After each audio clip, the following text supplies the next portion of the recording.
Welcome back to another episode of Excuse My Grandma. It's Kim and my co-host, Grandma Gail. So you might notice, guys, today we are recording from the amazing Lingua Franca store here in Palm Beach.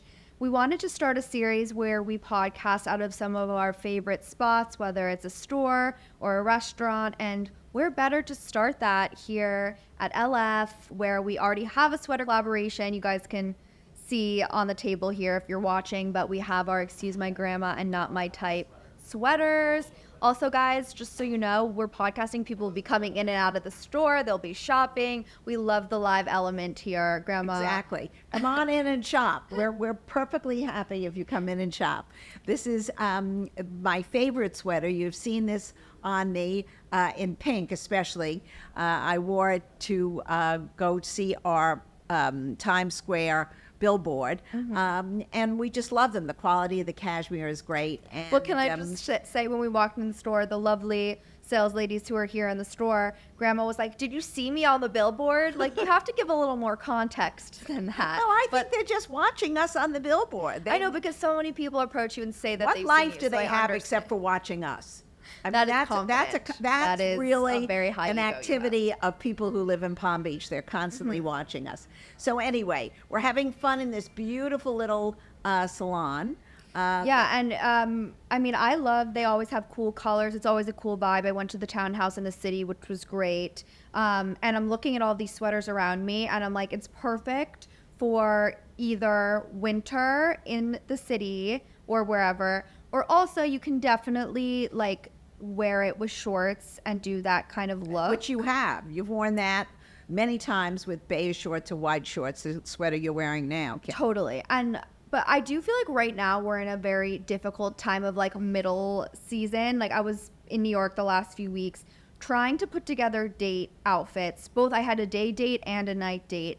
And it was so hard to figure out, like, do I want a little jacket? Can I go sleeveless? Like, I could not for the life of me figure out something. This is layer time in the city. Yeah. Colder climates. This is the spring. So you have to be prepared to take off your jacket, take off your vest, and be in something cute underneath. Because that's definitely up north or anywhere where it's cold. I mean, certainly in the Midwest, you still need to layer on your jackets and your sweaters and your shirts. And out west, it's been terribly cold. But, of course, in Florida, we wear I wear a sweater every day. Yeah. Why do you love sweaters so much? Well, because everything is so highly air conditioned wherever you go in the South. You know, I was in New Orleans recently. New Orleans. I know, it's like, That I was made the you whole feel thing. so self-conscious about how you say it, that it's just coming out completely I don't know wrong. how to say it Yeah. anymore. I've lost the whole state. But I found that no matter where you go, it's cold because of the air conditioning. Yeah. So you need to always have a sweater. Okay, wait, but can I just ask, like, when you're wearing sweaters in the summer, does anyone ever say, like, why are you wearing a sweater? No, because I think everybody wears a sweater all the time now. I mean, I really think even in the summertime, Yeah. if you're at somebody's house, you get chilly in the air conditioning. You know, I wear it over my shoulders, which you always wear, or Yeah. even around your waist, because somehow it always gets to be evening time and you need a sweater to throw off. And we live at the beach, so once the sun goes down, Yeah. you always need a sweater at night. Right. When it comes to wearing sweaters, like, on date and stuff, you often push me to do it. Like, can a sweater be sexy? I think a sweater can be very sexy, but it would have to be a little bit tighter, maybe, Fitted, yeah. a little fitted, or pretty little cardigan that you have Yeah. your neck open. Or if a it's little bit. oversized, then you're wearing it with, like, a mini skirt. Yeah, Like, it can't be, It yeah. can't be big and big. Right. It has to be like a tight little jean and an oversized sweater. Yeah. But I think the whole look is important, and I think it just has to look cute. I mean, cute is really sexy. Yeah, and at the end of the day, like, you want to dress like yourself. Like, Exactly. if that's the kind of thing you wear that, wear what you feel comfortable in. Ultimately, you want someone who makes you feel like that you can be yourself. Authentic, Kim. This is the word now of the week, authenticity. Okay. Everybody has to be authentic. Yeah. So Are there- think be true to yourselves. Have you ever done, like, an out of character thing to get either a guy to like you when you were younger, or just in general to get, like, approval? I don't think I ever did it for approval because I always thought I was doing the right thing. My mother always told me I was perfect, so I had no issue with that. Yeah. But sometimes you go out of your comfort zone in wearing something, and I did do that when I was in college. Yeah. Somehow it always backfired on me because I'm short, and if I tried to do something overwhelming, it never looked as good on me as it did on my friend. So I realized early on, really to wear what was appropriate for my size and shape. Yeah. And I think that works today. Okay, let's talk about our dating topic of the week, which is obviously whatever our rule was that we posted this week. So the rule was, if you have to convince yourself he's not ugly, let him go. I know Grandma, it's obviously her rule, but it's not one of her favorites. But what are your thoughts? It isn't really my favorite rule, but it is something that I know a lot of girls and guys think about, that if a person isn't really what they find attractive, they can't go through on an extra date or on a second or a third date. I know the issue, I understand the issue, but I do think that sometimes as you know somebody and you have more conversation with them or more contact, you find that what you initially thought wasn't so attractive becomes a little more attractive. And that doesn't mean it has to be somebody you really find repulsive. If somebody really turns you off completely, there's no point in making the effort. But I do believe that beauty is only skin deep. It's more important to be true to who you really, the values and the person who is sitting across from you. If you don't find any kind of commonality, then don't even, prolong it. Yeah, I think None of these rules are to be hard and fast, Kim. I think nobody who's reading our rules knows they're not really literal. Well, I think they're obviously Exactly. humorous, and Exactly. everybody knows that, I think. But Okay. I think the rule obviously does imply that attraction is important, but I think it's more about like being honest with yourself. Like, do not convince yourself to like someone. Don't convince yourself that someone's cute if you really don't think they're cute because someone else does, or because whatever. Like, I feel like I've been in the situation so many times where I say to my friends, they say, "Oh, let me see a picture." And I'm like, he looks bad in pictures. He's not, let me scroll down and find a good one. Like, it's always because I personally, if I was confident in it, I would be like, this is them. I don't care what you think. Yeah, you but know? I've seen some of your friends' dates. They're not so cute either, but they like them. Yes. They like them because they've gotten to know them, and then they become attractive to them. That doesn't mean they're going to become attracted to you or to the next person. Mm-hmm. So I think really this is a very individual thing. It's got to be your person who you think is cute. Yeah.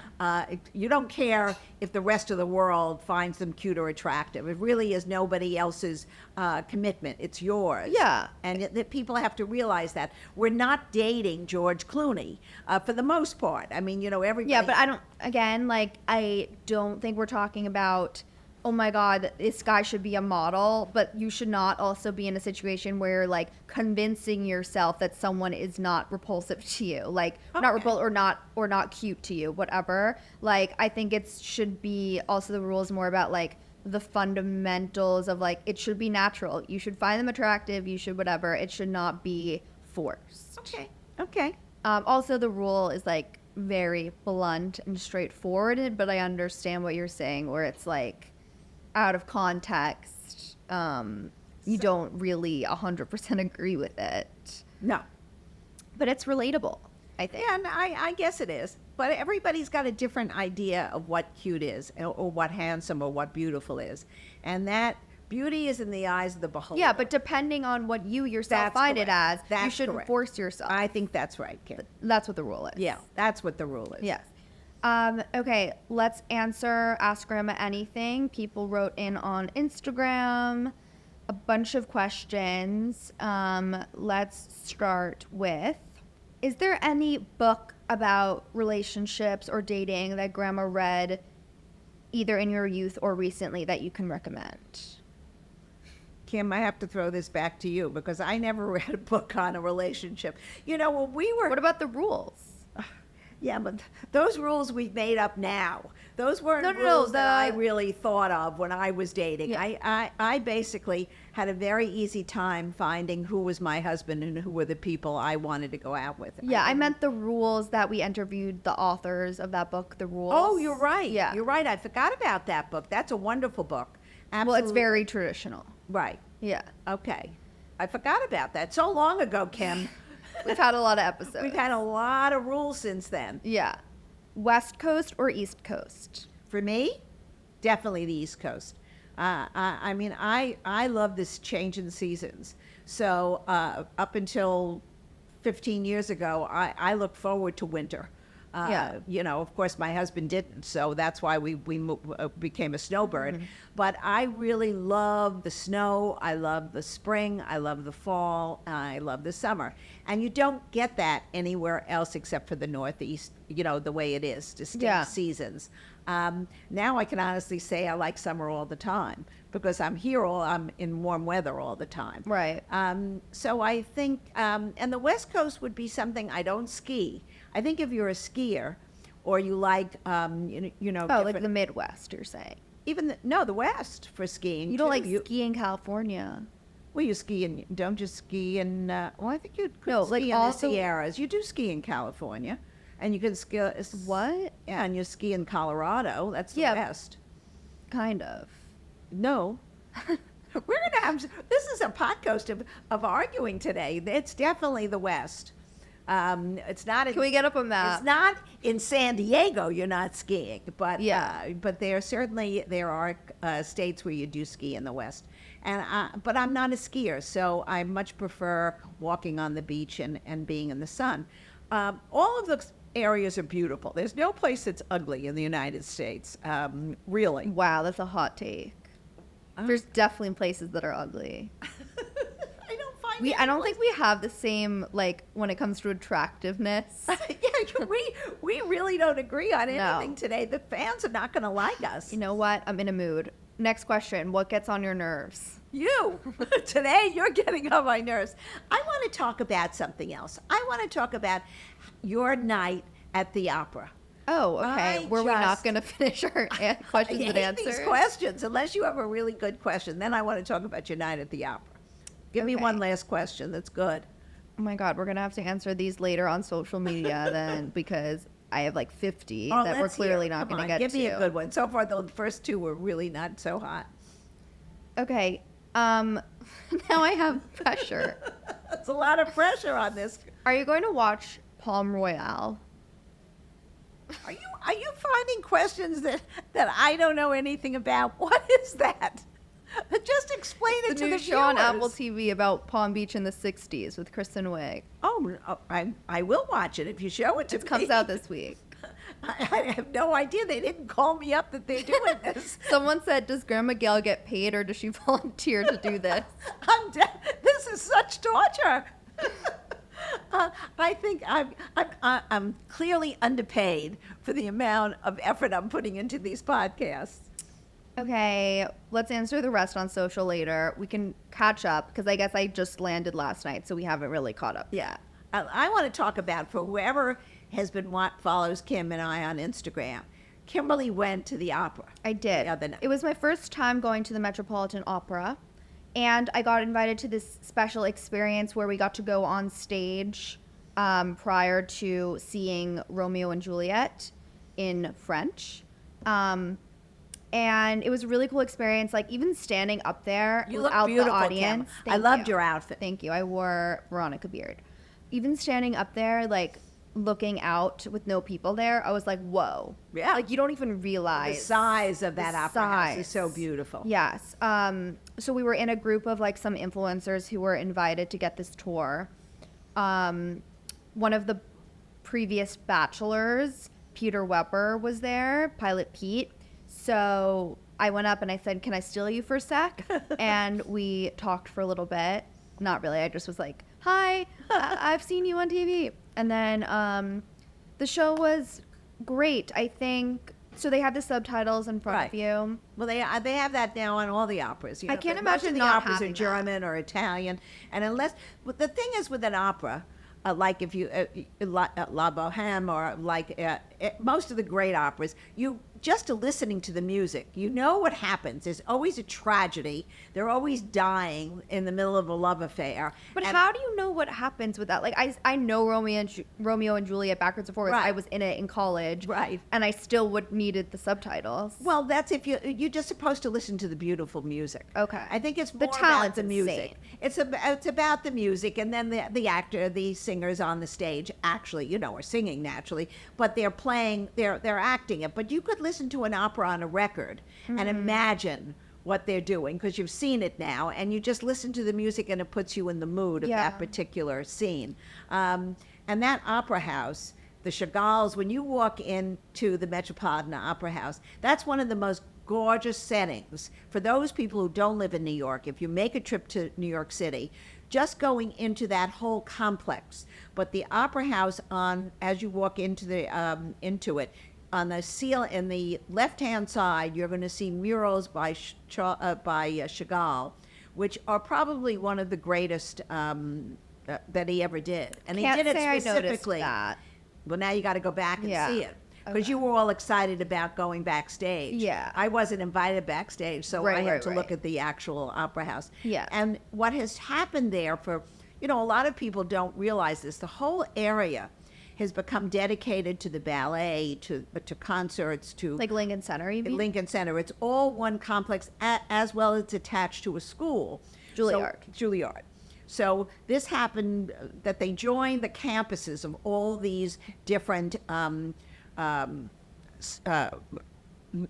what would you call it, vocal and dramatic Arts centers? arts all together. Yeah. And they did it just beautifully. Even the stairs going up to the place itself is beautiful. And then they have ponds, Yeah. reflecting ponds outside of the Lincoln Center, with the Henry Moores in recline, lying in the pool of water. Wait, I think it's a different sculpture now. Oh, they changed it? It's the one in the water is not a Henry Moore, the one lying? I can show you what it was because I don't remember that. Oh, then maybe they've changed it. I'm pretty I sure haven't they been there in a changed it. year, so maybe they did. I will get it up. But anyway, I think just that experience for people from out of town and fellow New Yorkers, you must go over there at some point. Like, what's that?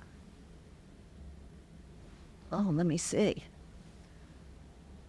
That was the sculpture. That's a different Henry Moore, Oh. but it's still a Henry Moore, but it's not the one I was thinking of. So maybe they have more than one and they rotate That's all it. I saw. It's beautiful. It's beautiful. So I think that's a must for people who come to New York. People are so busy going to the Met on the East Side. This is the equivalent to an art museum, but a music museum, really. When you think about it. It's a performance. Performing arts. I was curious going in because I was like, I love Broadway so much. Right. Am I gonna unlock a secret love that I didn't realize? I still think I'm a Broadway person Right. over an opera person. Well, I have to tell you a funny story. Can I tell you a funny story? Because I still think about it all the time. Yeah. My father was an absolute devotee of the opera. He loved it. He would listen to it constantly when he was a young man. So we're talking about now in the early 30s. And he met my mother to be, and he took her to the opera.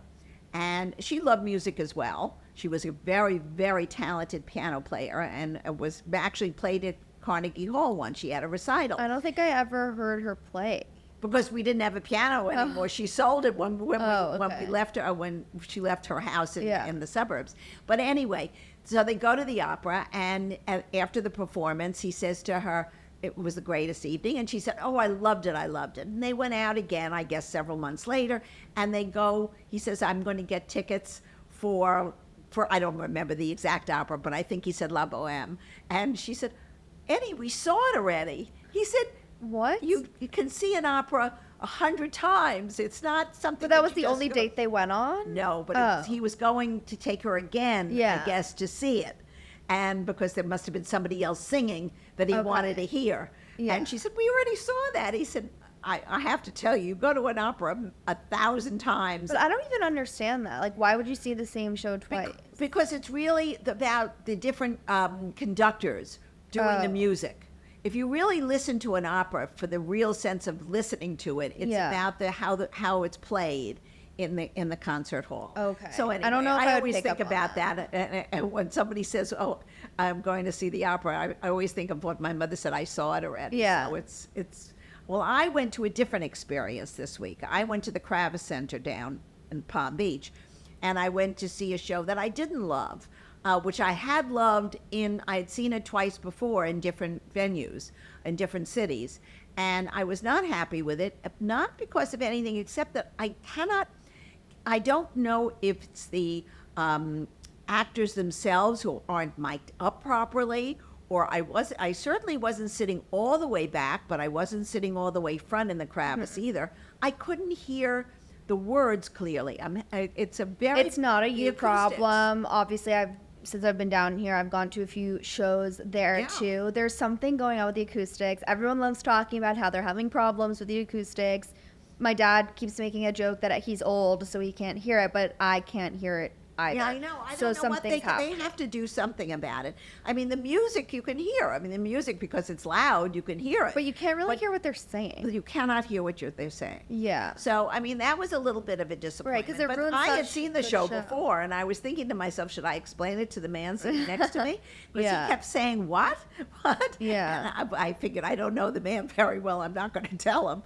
But anyway, so I did miss the quality of the sound that we do here Yeah. on Broadway. So that I must It's say. crazy, like, So crazy. to go to Broadway and we critique that, and then you see what's going on well, in the other road shows, theaters. and I can't even criticize the road show. I think it's something in the That specific theater center, that yeah. might be a problem. But anyway, it was still fun, and it was something different, and so many people get an opportunity to see great theater that they really don't have the opportunity to see. Not Yeah. everybody can see things on No, it's Broadway. great to have that, Yeah. like, accessibility. Oh, it adds a great quality of life. It's more just like, get your shit together a little bit. Yeah. Question, at the opera, they didn't give us those, like, little glasses Oh, binoculars to see, and that's all I think of when I thought Pretty of Woman. opera. I Yeah. think you're a Pretty Woman. that's my Well, she only- was in the balcony. You weren't in the balcony. I wasn't.